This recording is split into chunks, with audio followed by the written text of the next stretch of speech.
problems, and they're always bound to happen on these on streams. There's nothing you can do about them. But we are back, and we will have lots of picks coming out. We can't go through all of them, but let's just state them. So we will have Sona, Cho'Gath, Graves, Teemo, and Diana coming from Curse.EU, and we will have Jace, Shen, Sivir, and Taric, along with Ahri as the last pick for Better Nerf Nidalee, which is the spin-off of Better Buff Nidalee. I am Pulse, and I'm still joined by C-Zone. Yeah, so two things that I noticed immediately is that Jace and Shan did not get banned and are both on the same team. That is going to be interesting, because they're both very, very, very strong picks. Other than that, let's see, we've got a Teemo, and it's going to be an AP Teemo with a Diana top, it looks like. Unless they swap at the last second, which they could well do. But that's interesting. So, okay, let's see. Taric Sivir is a pretty strong lane. I'm not sure how it goes up against Sona Graves, though. And I'm not sure if Teemo or Diana is going mid. You would assume that Diana goes mid. But hey, maybe we're going to do something wacky. Teemo in itself, it's a bit of a strange pick, so that could be very interesting. Let's see, last second. We're not going to swap, that's interesting. So it's going to probably be AP Teemo mid. Huh. Okay. I think we should just quickly go through the runes and masteries to know for sure. Yeah, he's going to go for magic penetration, AP, scaling mana regen, and magic resistant runes, and going for the 2109 on the masteries. So he is going to be going for the AP Teemo, and Anguish is running a similar rune page, going for armor though instead of mana regen, and for health regen instead of the AP, and going for 11-10-9. Makes sense because he's top, he has to be a bit tanky. So that's going to be a very interesting top lane. Diana versus Jace, I have no idea who wins that. Do you have any idea what's going to go on with that, Pulse?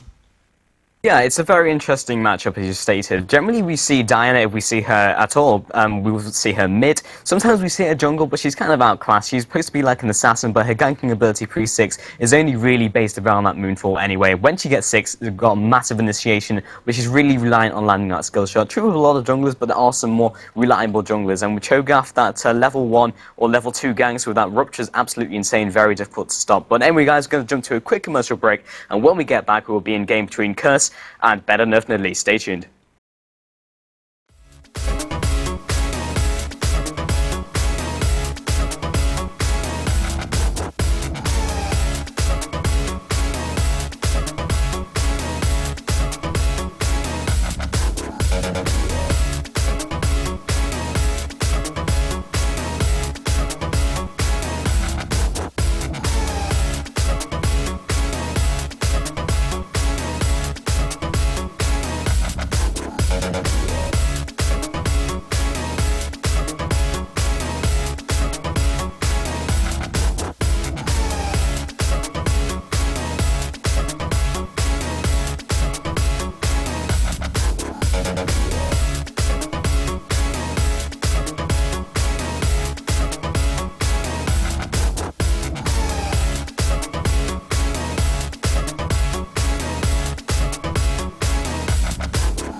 Hello and welcome back, guys, to the 4PL All or Nothing €1,000 Grand Prize. I am Pulse, once again joined by Season. How you doing, dude? I'm doing pretty well and very much looking forward to this game, but we're going to go right into a pause because stuff and loading screen bug apparently. So we're going to have to wait for a few seconds, but that does give our cameraman the time to swap around champions on the scoreboard, and it gives us some time to talk about the Teemo, because we just quickly looked up the stats on his AP scalings, and it's actually pretty decent. The only problem we have with it is the range. It's going to be interesting how that plays out. But he's got a 0.8 scaling on his Q, right up front, and then for his E, he has 0.4 on hit, and the total with the poison added as well is 0.8. And for his Shroom, the total amount of damage is also 0.8. So he's got a pretty decent scaling. It's going to be interesting to see if he can utilize the Shrooms and the range of himself well, though.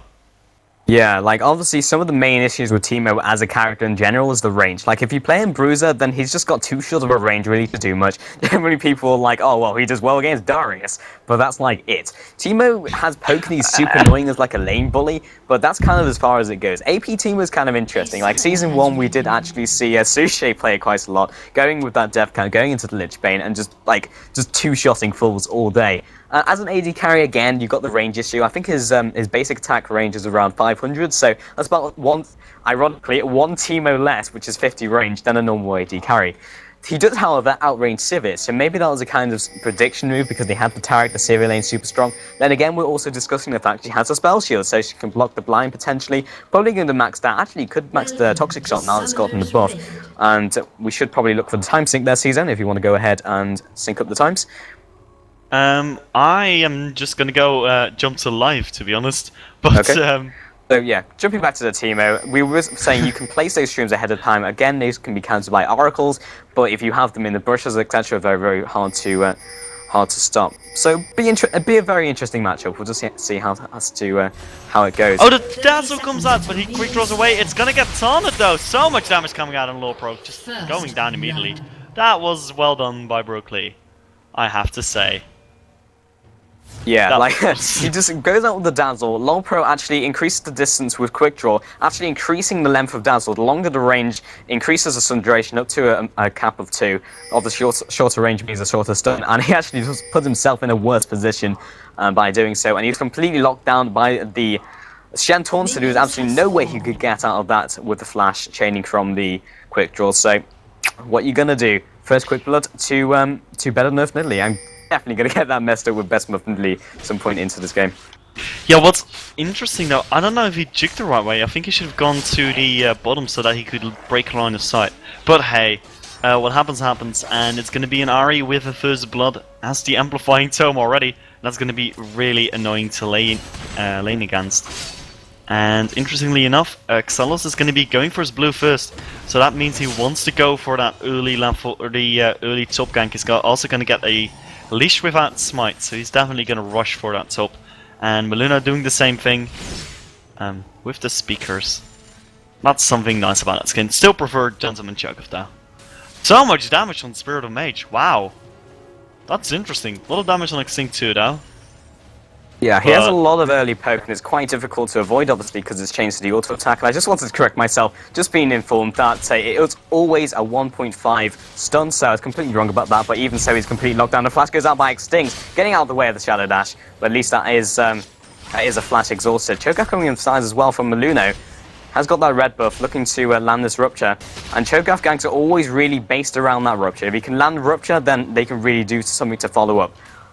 Looking to get this down, will be duped by Spirit of Mage, and Extinct really unable to really commit. Got the creeps there as well, but they will actually zone Spirit of Mage. Just a bit of presence as well, turning away from the creeps, turning away from that XP and gold. Yeah, well, he had red buff, but he couldn't get close enough. Spirit of Mage playing very smartly there, pushing out lane and then staying back instead of walking next to minions, which you see a lot of people do on lower level plays. Right now, Xel's going to be going for his Rave Saucer's red. And interestingly enough, they're not actually rushing for that top lane, which I expected. But they're probably going to be moving towards that quickly. Meluna now going to go for his blue buff. They're going to both have a double buff, and I assume there's going to be a gank top quite soon. Xing doing a lot of damage on Spirit of Mage. It is working, sort of. That's interesting. Yeah, Team Not is saying always it can't going to be be a viable, lane bully. by the way. Just saying that it's unusual. And there's a ward's up. Blade Master did pick that up thanks to the assist, and he's going to be running away as soon as he sees Meluna. That was a really nice side effect of that first blood. So Xalo's moving towards the middle, looking for a gank possibly. Spirit of Mage missing the charm. That was very unfortunate. That would have probably been a kill if he had hit that. Meluna coming in though is going to hit the Feral Scream. Is going to not hit the Rupture, but did move Spirit of Mage back. The Ignite and the Poison is on him. Will he be able to survive? Yes, he will. Thanks to that health bot. But that was pretty close. Nice Rupture, making sure he could move forward. Even though he didn't hit it, Spirit of Mage still had to walk backwards. That was well done.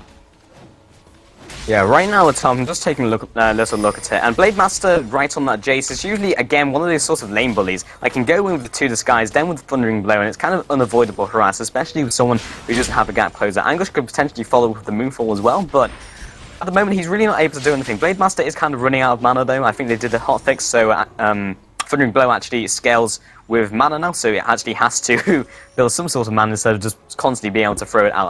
I believe it was 40 at all ranks, which was kind of crazy.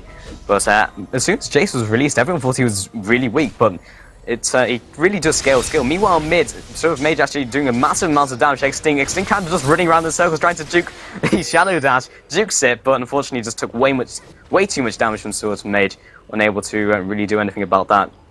And he had exhausted his flash as well. Then looking to do something down at bottom. Do they have a ward around there? No, they do not. They're probably predicting it though and are going to go ahead and go back. No, there was a ward, but it died. Well, it died. It ran out gotcha. A few seconds ago. They did see Meluna walk into that brush. Yeah, huge minion wave pushing as well. Like, it was a good opportunity for Meluna to come down, but even so, very unlikely for them to actually stay in on that because, well, massive creep wave just means they're pushing way too far into the enemy territory. Super Ace sang the minion wave a bit too long there, but they did freeze that minion wave, and that's the best thing to do right there. Gonna make sure that a lot of creeps are gonna be getting taken down by so many ranged creeps. It's gonna be really hard for Calyx to farm as he comes back into lane. That's very well played. That's mechanics by Curse there. And the Boomerang Blade is gonna come out. It's only gonna hit once though, and didn't do too much damage. Let's see, other than that. Meluna gonna be moving up top. Might be looking for a gank. At the moment, everyone's just trying to find a ganking opportunity, or well, the junglers are. And Meluna actually went for boots of mobility. That's very interesting. Went for that very quick movement speed boost. There we go. Not bust. That would be a strange thing indeed. Salo's going to be moving down bot with Spirit of Mage. Might be able to pull a gank off. What do you think, Pulse?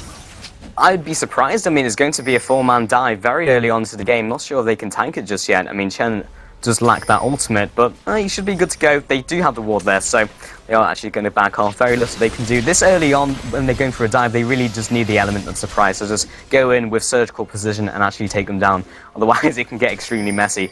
I think, yep, Timo has hit level 6, so shrooms everywhere. And it's going to really be very irritating. They're going to need an Oracle ASAP. And Meluna, generally as Cho'Gath, a lot of people do build him as like a support jungler, and generally with mobility boots as well. That's kind of indicative of that sort of support jungler route. So he could get a fairly early Oracles, but that will hurt his item build in general. So I wouldn't be surprised if he picks that up after maybe the first goal for 5. I wouldn't be surprised. I know, wow, Kazakh's taking so much damage as they go in with the Dazzle. That is not very nice. He's even had Endurance Blades, so he should be doing more damage. Anger's taking some damage at the top as well. Not too much. Blade Master not able to do that much damage. And there's 2 Endurance Rings on Anger, so he has quite a lot of health to spare. And there's going to be a pause for a reason. Not quite sure what it is. Probably some more technical hey. issues, but let's take this time to take a look at the item builds. So we've already gone over Cho'Gath. Let's take a look at some of the AP carries. So we have Teemo going with the double Durant, we have Diana doing the same. So again, they're just looking for that strong sort of double AP combo. Very interestingly, when you go for double AP, it's generally like this massive AoE. And Teemo, okay, can bring a lot of AoE to a team fight, but they do have a time where you can actually blow up those shrooms just with auto attacks before they actually stealth up. So maybe his AoE will be mitigated. It's interesting to me how Extinct will really actually utilize his one of his main sources of AoE AP damage in those team fights, whether he'll actually put down those shrooms or just put them down ahead of time and try and draw the team fight into those sorts of areas. So that's very interesting to me. Also, Diana's kind of a single target mage as well, so maybe they're just looking to roam around and look for picks because they're very bursty with that double AP single target composition along with LoL Pro on that Graves and Sona as well. They have a lot of picking potential. The thing is about the shrooms, as you said, they can be taken down if you auto-attack them quickly enough. But to be honest, if they're auto-attacking your shrooms, you're doing well, to be honest. Oh, and let's see, there's going to be a Dazzle going down on Low Pro here. He takes a lot of damage from that Boomerang Blade, but Calyx is a bit too low to engage properly. And that's a move away again. Now Super Ace might be in a bit of trouble here, but so much damage from that buckshot towards Calyx. The ult comes down, but yeah, Calyx was already gone, so that didn't quite work out for Low Pro. Was worth trying though, and looks like Extinct is going to be picking up that blue buff. So he's going to be very, very annoying to deal with for Spirit of Mage. Going to be putting down that shrooms as well. I mean, yeah, in team fights, team was going to be interesting, but when it's not team fight phase, he's going to have shrooms everywhere, and that's just a really annoying thing to deal with. And he's going to actually flash forward for the kill onto Spirit of Mage, but his Shan Shield comes down, and he's going to be okay. Yeah, he did, however, force him to pump. Meanwhile, Tom Maluno actually going to go for the gank onto Blade Master. Initiate comes down into Moonfall, into the auto attack with the increased damage from the third proc from autos. And that will be a quick kill for Angush, actually in a very good position right now. Very interesting, like Angush plays a lot of really strong carries at top who are strong in the laning phase. Like he plays Shyvana, he played Rengar recently as well, very interesting. So it's interesting to actually put Diana up at top. Generally a fairly unconventional pick, but very bursty, very strong in lane. So yeah, it seems like a logical choice for Angush. Yeah, interestingly enough though, Diana should be better in the... Meanwhile, bottom Low Pro has been initiated on by Brooklyn and Calyx. Zala's coming in from the side as well. Super is potentially turning this one around, but they are just going to go for the counter initiate because it's way too close to the turret, and Low Pro can output a massive and very scary amount of burst damage this early on into the game. Actually, Shen looking for the lane gank as well. They could initiate onto this tower. Be around the position as well. They could, they have the red buff, so he's going to be able to slow as well as do that ton with the Dazzle as well. That's a lot of CC on Super Ace or Low Pro. Here comes the ward though, they're going to go for Super Ace. He's going to get a crescendo on the edge of the range, but here comes Maluno. Is it going to be enough? There is not going to be a rupture hit, and looks like Salas is going to be okay. The Ignite was on him, but it did not do enough damage. Spirit of Mage going to casually tank Shrooms as well. But yeah, that gang didn't go quite that well. Maluno's going to come in for another run though.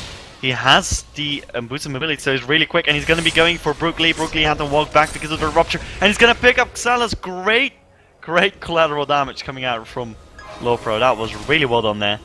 And that's going to give them a kill, which means they are now around 3k ahead. No, wait, I am derping 300, not 3k. There's a bit of a difference. Master with Season, what up?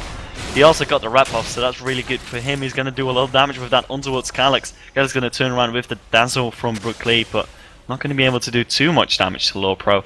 Low Pro going to just casually shoot him. Be like, what up? I've got a shotgun with wrap off. You're going to get slowed and get true damage. Top's bumping heads quite a lot right now. I'm just expecting something to happen. Angush is really looking for those Crescent strikes, looking to follow up with that Lunar Rush. I think some called that moment, just coming up right about now. Yeah, Wave is pushing as well, and also they have a lot of roaming capability. Once again, both teams really looking for the all-out mobility and sort of poke comp once again.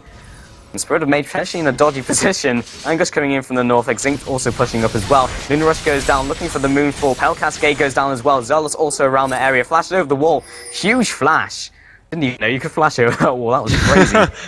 But he will be out of there. Very dodgy dive. Teemo just didn't want to commit. Bit of miscommunication between those two players, and those will just be tanking some of that to the face. Also face bouncing the wall, Shallow Dash. Yeah, that was... I don't know. He almost got it, but I think there was a bit too much of a miscommunication there to actually go for that.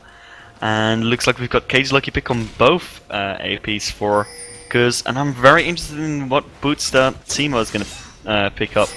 If he's going to go for Sorcerer Shoes or something else. Wow, so much damage on Xelos though. If you do that much damage to the tank, you know you're doing well. Yeah, it's looking like a double Deathfire from this team, like Deathfire on Diana and Deathfire on Timo, which makes a lot of sense. They are in essence burst casters and Extinct, just creating a shroom wall in mid. Looking maybe to engineer these team fights as well, that would make a lot of sense from their perspective. Blade Master are putting a huge amount of damage onto Anguish. This is just going down to that to the skies. And meanwhile, bottom, Meluna coming down, looking for the gank onto Brooklyn. Good juke into Rupture, and this will be the quick pickup. Zealot's coming down as well. Crescendo goes out. Chaos trying to get out of there. Huge damage coming out. Minions also coming in to deflect some of the damage. Just trying to get in the way. Those creep blocks too strong, man. And Sword Mage and Extinct also wandering down bottom, but you will be cutting them off. And that is the value of just having super high mobility champions, just able to cut off the lane opponents when they're trying to roam. Yeah, that is a very valid point. I'm just looking at items right now. It looks like Spirit of Mage is going to be going for an Abyssal Scepter possibly, or he's just going to get Negatron Cloak. Looks like it's going to be an Abyssal Scepter. Kind of makes sense on Arian. Actually, it's going to be a fight. Hookshot goes down. We both saw that at the same time. Yeah, Meluna just looking for that gank and very low health, just couldn't get out of that. Actually, Spell Shielded the Rupture, but couldn't Spell Shield any of the damage output from Lolpro. Yeah, only have one Spell Shield, unfortunately. Anyway, the point was that Ari, it kind of makes sense to go for a Abyssal Scepter because she does get quite a short range, and will probably be able to get the Abyssal Scepter aura on the enemy champions even after that range decrease. And, well, I mean, Diana is a short-range champion, Timo's a short-range champion, Graves doesn't have the longest of ranges, so it makes sense to go for Abyssal, because if they want to do damage on you, they have to get in range of the Abyssal anyway, so that's a really smart plan, especially with all those shrooms and the double AP on the other side. It makes a lot of sense to go for some magic assist early. Even Cho'Gath does quite a bit of magic damage. Yeah, So, as you said, they good are item very choice. magic damage orientated, and Timo as well is really strong as a lane bully right now. He's outputting a lot of damage, so might even just leave it at the Negatron for a while just to mitigate some of that damage, which would make a lot of sense. Just you saw the damage output coming from Timo very early on into the game. That Q is actually on a fairly long range as well. Meanwhile, top Blade Master looking to trade off with Anguish. Zealot's coming in from the side as well, looking to pin this guy down. And Blade Master just around the outskirts, doesn't want to commit until she's actually used her cooldowns. El Cascade will proc on both sides. Zealot's taking a huge amount of damage though. Anguish got to be careful not to tank the turret. Cooldown are still not up, and now he returns into the fight, knowing that the cooldowns are down, and there's nothing she can do to counterattack. Ah! In the bottom, huge miss on that Crescendo. That was kind of painful. Almost took down Brooklyn. And the Crescendo would have probably made sure they could get that kill, but yeah, Flash too strong, I guess. So let's see. There's going to be a 1.4k difference at the moment, which is not a huge difference. Curse not really using their early game advantage that much. I think going to be moving down for a possible gank, or is just going to shroom their jungle, which is very annoying, especially when it's AP Timo, because the buggers do a lot of damage. Just want to check quickly how much damage they do. They do 505 damage before magic resist. That's quite a lot, actually. A large chunk of their HP at the moment, especially with a lot of them only around maybe 1,300 health at the moment. Yeah, that's a large chunk of damage. And then looking for potential gank mid as well, and there's the Oracle, as we were saying before, picking it up just after his first goal per 5, so yeah, makes a huge amount of sense. Timo's shrooms are also starting to protrude into the enemy jungle, just at the jungle entrance as well, just trying to cut off those routes, stopping those ganking opportunities as well, which really makes Timo a really strong champion in that sense, and definitely putting him mid as well, so he's got the ability to put those shrooms all over sort of the enemy area in that mid area, because mid is usually the most important tower, because if you take down mid turret, then there's a huge amount of well, the grace period, the area that you can actually get to try and survive is significantly reduced. Meanwhile, bottom, it makes a lot of sense because if you take down the bottom turret, then it's harder to get to Drake, and you don't have that safe haven of that tower. Obviously, as it gets further into the game, that's going to be less and less of an issue, but even so, early game, it's still something. It's massive amount of damage and a massive amount of threat when it comes into those small skirmishes. So Maluna going to be moving towards the bottom. There's no ward. He's going to find a ward in the tri-brush and pick it up right before it runs out. But that does mean that Brooklyn and Calyx are completely blind at the moment. They could get ganked from anywhere, and there's so much vision on the map thanks to Shrooms. He has really guarded himself with those Shrooms. And Xalo's dodging most of them, which is actually good for Timo because he will see him coming and will not have to re-Shroom. Xalo's, wow, he just sank 2 Shrooms and then was at 2/3 HP. That's painful. Red team's turret has been And destroyed. Extinct casually replaces them. Such a meanie. Right now, honestly, it's best if Zealous does clear those out. Like, he's not taking a huge amount of damage, and he has to sustain. So he's basically just taking out 3-4 Shrooms, really not sacrificing that much either. So it makes a lot of sense from this perspective, especially with the squishies, who are really going to feel the pain from those Shrooms when it gets into, like, the Drake sort of dance, which will probably happen fairly soon. It's like 18, nearly 19 minutes into the game right now. We generally see a Dragon dance at around 11 minutes, so it's fairly long into the game. But this has been a fairly passive laning phase. So that's actually moving down bottom. Super is dangerously near the wall. Shadow Dash over the wall will actually taunt him immediately. Broccoli popping down the Radiant. Ultimate has been popped by Calyx. Coming in from the side. 3-man gank. Along with Timo from the side. Ari also popping over the wall. Extinct will flash. Massive damage from Collateral. Luna coming in from the side. Rupture goes out, locking him up just a second. Spirit Rush will be popped. Extinct also looking for some more damage. Stand United has been popped, looking to CC. Maluno down. And Brooklyn will be picked up immediately by Extinct with that huge damage from AP Timo. And that was so far 2-for-1 trade. They will be still roaming around the area. Timo's Stream has been popped on the creeps. And I think this should be the counter initiate. Timo really does want to get out of there, but Blade Master popping over the wall into the skies. Thundering Blow as well. Super is in a really dodgy position, looking to escape to the safe haven of those Streams. And they really don't want to chase any further. They don't know who's around the corner. Anguish also roamed down to bottom as well. Yeah, that was very interesting to see how much damage that Timo does. I actually looked at his spell penetration really quickly. Calyx has 30 magic resist, and oh wow, so much damage coming out on Spirit of Mage. He gets ruptured, and Silence just goes down immediately. That kill happened quite quickly. Maluna gonna be picking that up, and yeah, well done. They also pick up the blue buff of the enemy team and are now in a position to do Dragon. So that's very good for them. The Feast is back up. He does not have Smite, but he has 1k damage with his Feast, so that's perfectly fine. Yeah, it's actually way more than Smite at all levels. I think it does 1,000 damage, and including AP scaling. Actually, Brooklyn may have been caught here. Pale Cascade goes down. Angus does have the blue buff, chaining up with the Lunar Rush from the Crescent Strike. Another auto attack will do it. Flash goes out by Brooklyn into another Crescent Strike. Zealot's coming in from the side as well. Lopro actually turning us on around. Angus completely out of mana, but Pale Cascade will keep him alive for a couple more seconds. Just trying to mitigate that damage, and Zealous was forced to back off. But right now, both teams are really scaling into where they're at their strongest point. Honestly, I do feel that Better Nerf Nidalee... Oh my god, so much damage at the top lane with that blind and the Deathfire Grasp. That was insane. Is Extinct gonna go down to the minions? No, he won't.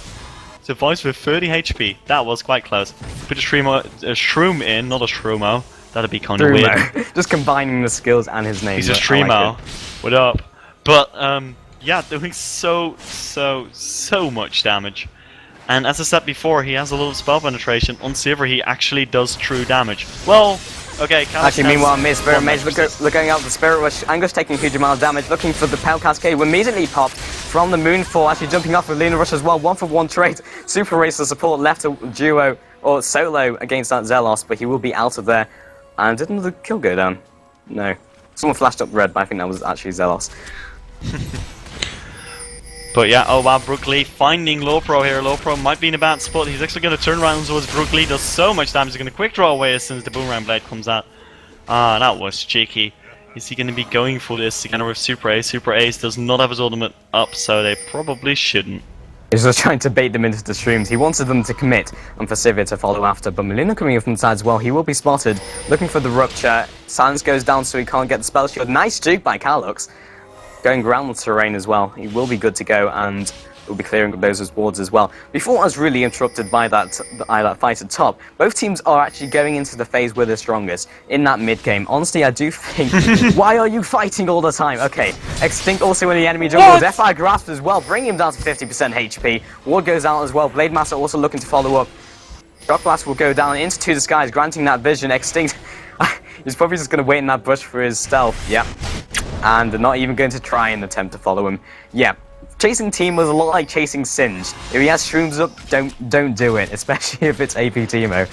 Blade Master could be caught here by Extinct. Anguish coming in from the side as well. Meanwhile, bottom, they are applying the pressure, just swarming them once again with this high mobility in this mid game where they are strongest. Shock Blast through acceleration gates. Oh, and the Crescent Strike trying to pick up. Yeah. I just want to finally finish my sentence where Simo does... It's just not possible, is it? No. Too much happening. He has 29 spell penetration, and Sivir has 30 magic resist, so he pretty much does true damage. And that means that with his Q, he does about 500 damage. His E does about...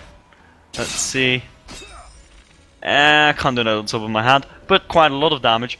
And his shrooms do about 600 damage. Anguish punching caught here though. Spirit of the Mage coming in inside with the ultimate, popping after Extinct as well. But once again, they are wary of those shrooms, looking for the charm. Orbital Deception as well will be chunking down Extinct. We probably will be junking past this ward, or stream rather. Extinct just going to go ahead and troll him with the laugh.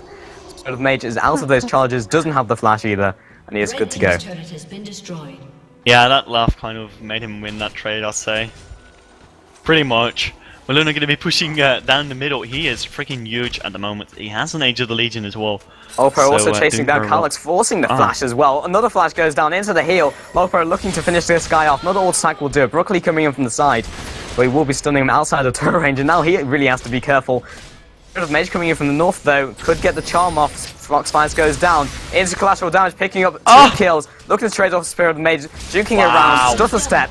Double kill. And that'll be 3 kills in quick succession. Pretty much 1 versus 3 by Lolpro. That was ridiculous. That was a really, really, really nice quick draw there. That was... wow. I have no word for that. It was really well played by Dota Pro. And Curse going to be moving for a push here because they just took down 3 people. One of them already revived, the other one reviving now, but still... that was so well played by Dota Pro, or Low Pro, or whatever his name is. I'm actually not sure which one he prefers. And meanwhile, bottom Super 8 popping down the crescendo. Lolpro coming in for size as well. Massive damage about to reach them. They're actually going to turn this one around though. 3 versus 4 right now. Rupture goes down, landing on both of the carries. Zealous also around the corner. Brooklyn looking to zone out Lolpro. Just gets chunked down instead. Angus coming in from the side as well, looking for that moonfall. Landing on all 4 people. Melina coming in from the side. Extinct also chasing after things. It's taking a huge amount of damage. Will be dropped. Blade Master also looking to fall. Another kill for Lolpro. Triple kill going down. Lolpro looking to get this other kill onto Spirit of Mage. But Super is coming inside. Foxfires goes down, looking for the Quadra. Bookshot goes down. Definitely worth it. 1-for-1 trade. There's the Quadra. And now looking for this in-hit pickup. Which scumbag took his 5th kill? I don't know. We'll have to look back on that one. But honestly, peeling more than anything. Yeah, I guess. So, yeah, Lolpro back on AD carry, absolute terror. Definitely agree. Lolpro, if you didn't know, guys, has recently been in the jungle a lot. I believe, who was it? It wasn't Pusu India, it was the... I can't remember the name right now, but I know they swapped up in a different team. But now that Lolpro is back in the AD carry, is so dominant. Such a strong AD carry in the competitive scene right now. And that's Zealous jumping in with that lockdown on with Broccoli as well. And Ultimate has gone down with the Stand United, but Lolpro just chunking everyone down. Jumping out of there. Shrooms also then could turn this one around. 3 versus... Extinct going out with the blinding dart. Lolpro just going to trade off 1 versus 2. Extinct coming in for side as well. Assisting with that blind. Legendary Lolpro going out the bookshot as well. Spirit Mage chasing after. Does not have the ultimate. Jukes the charm. Also stutter stepping once again to avoid those skill shots. Picking up the double. And just turning us around onto Zelos. The rest of his team crumbling around him. And Lolpro will just carry on pushing. Don't do the GG well played. Surrender boot goes down. No, Timo died! Oh wait, Zelos, big plays from Zelos. supposed to be happy. I do not read it well enough. But yeah, that was a nice win by Curse, doing really well. And do I believe in the Timo? He did well, but I'd say that Dota Pro did most of it, or Low Pro. That was quite insane. Such good quick draws coming out, and yeah, I mean 14-2-3 pretty much says it. The rest of his team at 3 or less kills. I wouldn't say they got carried. I'd say he did really well there. Yeah, I really think they just synergized well as a team, and the massive mobility as well, and everyone just pulled together, and at the very end, Lolpro just picking up kill after kill after kill, absolutely insane. But anything to add before we close up and move to the next round, Suzanne? Not really. I just hope that everyone stays tuned. Cool, there you have it, folks. So we will be back very soon after this short break, and we'll be into round 3, I believe. So we are going to look at 2 of the games out of the... actually, we might be looking at both. Yeah, I think we are in the semi-finals. So stay tuned for that, guys. We will be back very soon.